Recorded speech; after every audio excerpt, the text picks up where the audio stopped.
Hello everyone. देखिए last video lecture में हम लोगों ने सेकेंड एंग्लो मराठा वॉर और उसमें सिंधियास का क्या रोल था ये सब हम लोगों ने देख लिया था। ठीक है, अब लास्ट वीडियो है, अब ये लास्ट वीडियो रहेगी आपकी सिंधिया डायनेस्टी पे और जो भी पॉसिबल क्वेश्चंस है वो सब हम देख लेते हैं। ठीक है, क्या क्या आ सकता है। तो जो नेक्स्ट रूलर थे आपके दौलत राव सिंधिया के बाद जहां से क्वेश्चन आ सकता है वो है आपका जयाजी राव सिंधिया। ठीक है, जयाजी राव सिंधिया के बारे में क्या क्वेश्चन आ सकता है। तो इन्होंने ग्वालियर सिटी के ब्यूटिफिकेशन में काफी काम किया है। तो सबसे इंपॉर्टेंट क्वेश्चन जो आ सकता है कि जय विलास पैलेस किसने बनाया। तो अब नाम में ही है जय, तो यहाँ से जयाजी आप याद रखना, जय विलास पैलेस है ना। यहाँ से क्वेश्चन ये पूछ सकता है कि इसको डिजाइन किसने किया है। तो यहाँ पे माइकल फिलोज जो थे वो इसके आर्किटेक्ट माने जाते हैं, उन्होंने इसका आपका डिजाइन तैयार किया था। इतने क्वेश्चन यहाँ से बन रहे हैं। फिर उसके बाद इन्होंने जय विहार है ना, कंपू कोठी और मोती महल भी बनाया। अब आप ऑफिशियल वेबसाइट पे लास्ट मैंने आपको क्या बताया था कि मोती महल का बेस फाउंडेशन सब किसने लाई कर दिया था, उन्होंने लाई कर दिया दौलत राव सिंधिया में। लेकिन इसको अगर आप वेबसाइट पे जाओगे तो इन्हीं का नाम आता है। तो अगर आपसे पूछ ले कि किसने कराया तो आप यही मार के आना, मोती महल का क्या मारना है आपको, वो मारना है आपको जयाजी राव सिंधिया। ठीक है, तो जयाजी राव सिंधिया के में ही मारोगे आप जब अगर आपको दोनों ऑप्शन दे दिया तो। ठीक है, फिर उसके बाद ये कोई इंपॉर्टेंट फैक्ट नहीं है यहाँ पे। अब जो है आपसे जो सबसे इंपॉर्टेंट क्वेश्चन बन सकता है कि जो 1857 की क्रांति हुई थी, 1857 का जब रिवोल्ट था, तो उस समय सिंधिया के रूलर कौन हुआ करते थे। जयाजी राव सिंधिया ही उसके रूलर हुआ करते थे। तो 1857 के समय में जयाजी राव सिंधिया ये लगभग बहुत छोटे थे उस समय, 14 साल के थे है ना। और इन्होंने किसका साथ दिया था, तो ईस्ट इंडिया कंपनी का ही साथ देंगे, क्योंकि ऑलरेडी आपने क्या कर दिया है, प्रिंसली स्टेट आप उसके बन चुके थे है ना। तो आप देख सकते हो वहां पे आप प्रिंसली स्टेट 1818 में आपने ट्रीटी साइन करी है। ट्रीटी ऑफ जो ग्वालियर है उसके तहत आपको कंपेल किया गया था कि आपको ब्रिटिश का ही साइड देना है, इसलिए ये ब्रिटिश का साइड देते हैं। और वहां पर आप देख सकते हो जो रानी लक्ष्मीबाई थी, जब ये 1857 का रिवोल्ट होता है तो उसमें जब ये इन्वेड करती हैं ग्वालियर को, तो यहाँ पे जयाजी राव सिंधिया जो थे वो आगरा चले गए थे। आगरा जाते हैं और उसके बाद ये आर्मी पीछे रह जाती है और सारे खजाने को भी यहाँ पर छोड़ देते हैं। तो उनमें से एक व्यक्ति का नाम आता है जिनको बोलते हैं अमरचंद भाटिया। अमरचंद भाटिया जो इस रिवोल्ट के सपोर्टर थे है ना, और जो ये आपका जो सिंधिया डायनेस्टी है उसके इंपॉर्टेंट पोजीशन पे होल्ड करके रखते थे, अपनी पोजीशन अच्छी थी इनकी। तो उन्होंने सारी ट्रेजरी को खोल दिया था, किसके लिए, ये जो फ्रीडम स्ट्रगल है बाद में ब्रिटिशर्स ने, ये जब आपका 1857 का रिवोल्ट हुआ था ना उसमें इन्होंने खोल दिया था। बाद में क्या हुआ कि ब्रिटिश को जब ये बात पता चली तो उन्होंने इनको एग्जीक्यूट किया और इनको फांसी पर चढ़ा दिया गया था। ठीक है, तो बस नाम याद रख लेना कि इन्होंने हेल्प करी थी 1857 में। ऑल्दो ये सिंधिया डायनेस्टी के ही इंपॉर्टेंट पोजीशन पे थे, बट इन्होंने सारा चीज वो जो रेवोल्यूशनरीज थे उनके लिए खोल दिया था। ठीक है, हाँ अब जो क्वेश्चन आ सकता है वो है आपके पास माधवराव सिंधिया के ऊपर। माधवराव सिंधिया जो थे उन पे आपका क्वेश्चन आ सकता है। तो क्या क्या क्वेश्चन आ सकता है। सबसे पहले ग्वालियर स्टेट की जो अगर सिंधिया डायनेस्टी की बात करूं तो इन्होंने पहली म्युनिसिपैलिटी लॉन्च करी थी। इनफैक्ट कई बार ये भी बोला जाता है कि मध्य प्रदेश की पहली म्युनिसिपैलिटी जो यहाँ पे आई थी वो इन्हीं के समय आई थी है ना, 1887 में है ना, ग्वालियर में इन्होंने चालू कराई थी फर्स्ट म्युनिसिपैलिटी।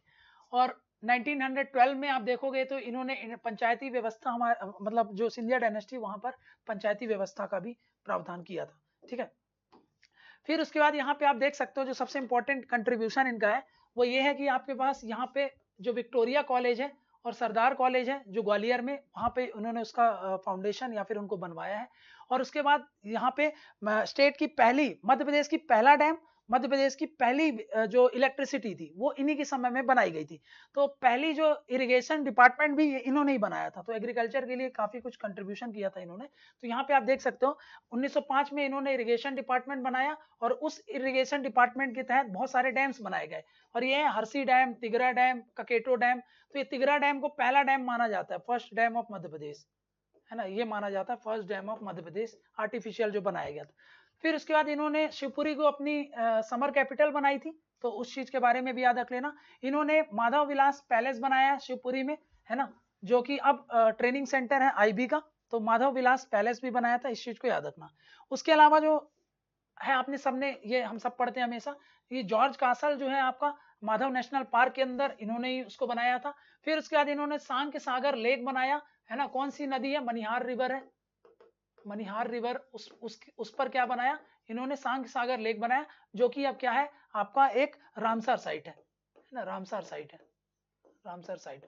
तो जॉर्ज कासल है, इस चीज को याद रख लेना, माधव नेशनल पार्क में है ना, तो उस चीज को बनाया है। फिर उसके बाद आप देखोगे इनके इनके समय में एक म्यूजिशियन हुआ करते थे कृष्ण राव पंडित है ना। आप बहुत ही फेमस, या फिर आप बोलोगे एग्जाम के लिए बहुत ही ज्यादा इंपॉर्टेंट है। ये मेंस में भी आए हुए थे कृष्ण राव पंडित, तो ये लास्ट ईयर के प्रीलिम्स का भी क्वेश्चन है ये। तो आप ये बताना मुझे, कृष्ण राव पंडित ये कौन से, मतलब ग्वालियर घराना तो है, ये किस तरीके के सिंगर है, ध्रुपद गाते हैं, ख्याल गाते हैं, किस तरीके का इनका वो है। तो ये किसके समय में कोर्ट सिंगर थे, तो माधवराव सिंधिया के समय के कोर्ट सिंगर है। उसके अलावा यहाँ पे उस्ताद हाफिज अली खान है, ये क्या थे, सरोद वादक है, सरोदिस्ट है। फिर उसके बाद मृदंग के बहुत ही इंपॉर्टेंट, बहुत ही फेमस पर्सनैलिटी है पर्वत सिंह, तो जो मृदंग आचार्य है ना। सरोदाचार्य कौन है आपके पास, तो उस्ताद हाफिज अली खान। और ये आपको बताना है कृष्ण राव पंडित, इनके गुरु का नाम भी आपको बताना है, वो भी इनके पिताजी भी हैं, है ना। मैं आपको गुरु का नाम बता देता हूँ, शंकर राव पंडित, है ना, शंकर राव पंडित, ठीक है, शंकर राव पंडित। तो ये इनके गुरु भी थे, इनके पिता भी थे। उनके शिष्य कौन है आपके पास, या फिर उनके बच्चे कौन है, कृष्ण राव पंडित, और ये इनके कोर्ट सिंगर हुआ करते थे। तो ये आपको याद रखना, बहुत ही इंपॉर्टेंट यहाँ से क्वेश्चन बनता है, ठीक है। फिर उसके बाद आपको मुझे बताना है, इन्होंने एक पार्लियामेंट बनाया था, है ना, उसका नाम आप मुझे बताओगे। जो माधवराव सिंधिया है, उन्होंने एक पार्लियामेंट बनाया था, पार्लियामेंट या फिर लेजिस्लेचर बोल लो आप, है ना, उसका नाम आपको बताना है कि उसका नाम क्या था, है ना। वहां पे बाद में इसी को बाई कैमरल लेजिस्लेचर इनके जो पुत्र हैं वो बना देते हैं, लेकिन आपको इसका नाम बताना है क्योंकि एग्जाम में आपके आ सकता है, ठीक है, मैंने आपके लिए छोड़ के रखा है। फिर आप आ जाओ जीवाजी राव सिंधिया के ऊपर, क्या क्वेश्चन आ सकता है। जीवाजी राव सिंधिया, इन्होंने बताया था ना ये बाई कैमरल लेजिस्लेचर, ये इन्होंने स्टैब्लिश किया उसी पर जो इनके पिताजी ने बनाया था। तो जीवाजी राव सिंधिया ये जो थे आपके पास, ये लास्ट रूलर हैं आपके पास सिंधिया डायनेस्टी के, है ना, मतलब आजादी के पहले की बात कर रहा हूँ, उसके लास्ट रूलर हैं। तो यहाँ पे आप देख सकते हो इनसे जो क्वेश्चन बन सकता है वो, कि 1947 में किसने इंस्ट्रूमेंट ऑफ एक्सेशन साइन किया था, तो वो जीवाजी राव सिंधिया है, जिसके तहत इंस्ट्रूमेंट ऑफ एक्सेशन साइन करने के बाद अब क्या होगा, ये एक ब्रिटिश जो हमारा इंडियन टेरिटरी है उसका पार्ट बनते हैं, है ना। ये प्रिंसली स्टेट हो करके अब ये क्या है, इंडियन टेरिटरी या फिर इंडियन यूनियन में ज्वाइन करते हैं अपने आप, है ना, 1948 में। तो 1947 में इंडिया को इंडिपेंडेंस मिली, और जीवाजी राव सिंधिया ने अपने इस टेरिटरी को, सिंधिया टेरिटरी को मर्ज कर लिया, किससे, आपका इंडियन यूनियन में मर्ज कर दिया, कब, तो आपका 1948 में, ठीक है।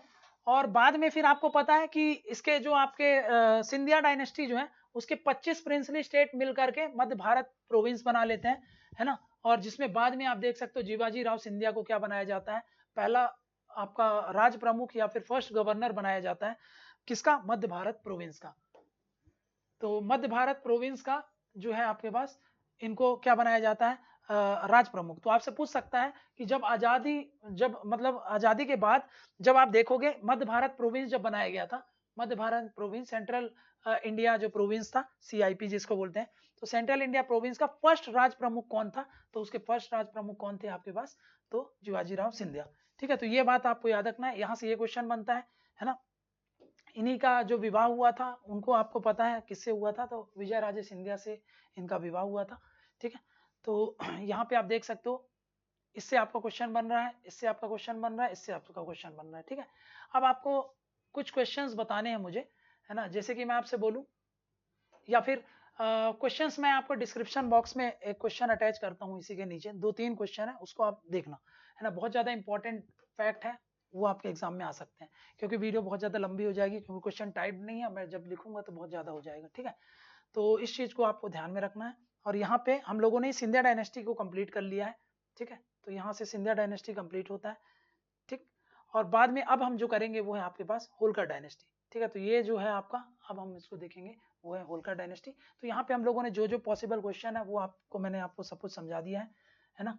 कुछ और लगेगा तो मैं आपको लास्ट में, अगर कुछ छूट गया होगा ना, तो मैं डिस्क्रिप्शन बॉक्स आप जरूर देख लेना, उसमें 1-2 फैक्ट्स मैं ऐड कर दूंगा, उसमें से आपको समझ में आ जाएगा अगर कुछ छूट गया होगा। तो वैसे मेरे हिसाब से तो मैंने सब कुछ कवर कर दिया है। तो ये हमारा कंप्लीट होता है क्या, सिंधिया डायनेस्टी। नेक्स्ट वीडियो में हम आएंगे, वो है आपका होलकर डायनेस्टी। इस वीडियो लेक्चर में इतने ही रखते हैं। Thank you very much.